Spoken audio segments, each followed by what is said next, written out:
القاهرة الجديدة في أكتر من 170 مشروع، لكن قليل قوي اللي هيسلمك متشطب خلال سنة بنسبة السداد دي قوة حقيقية في الوقت الحالي.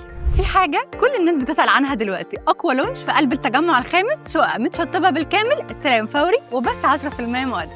المشروع لشركة STM Developments، الشركة مساهمة مصرية عملت ضجة كبيرة جدا في السوق العقاري الفترة دي. تراخيص كاملة وإنشاءات حقيقية على أرض الواقع واصلة ل 80%. مشروع ميان نيو كايرو دايركت على محور محمد نجيب قدام رحاب مباشرة ما بين سوان ليك ريزيدنس وستيت، موقع عمره ما هيتكرر أبدا تاني. المشروع 48 فدان أرضي و6 ادوار، وعشان الخصوصية 4 شقق بس في الدور، وكمان عندك 2 بوابة نقدر ندخل بيها للمشروع. كومباوند متكامل الخدمات، كوميرشال اريا، كلاب هاوس، كيدز اريا، ومسجد ولاندسكيب ووتر فيتشرز.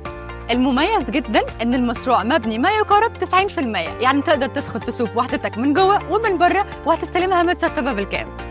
مساحه الغرفتين معانا بتبدا من 99 متر لحد 116. مساحه ال3 غرف بتبدا معانا من 127 ل 172، وطبعا كل الوحدات فولي فينيشد بالكامل. متوسط سعر المتر في المشروع ده بيبدأ معانا من 86,000 ل 90,000، طبعا على حسب الطرح. الغرفتين سعرهم بيبدأ معانا من 8.5 مليون، وال3 غرف بيبدأوا معانا من 11 مليون بس.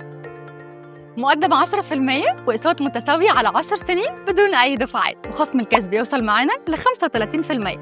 أهم ميزة إن احنا بنستلم وحدتنا واحنا بس محصلين من ثمنها من 20 ل 25%.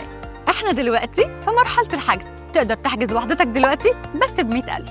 في القاهرة الجديدة في أكتر من 170 مشروع، لكن قليل قوي اللي هيسلمك متشطب خلال سنة بنسبة السداد دي قوة حقيقية في الوقت الحالي.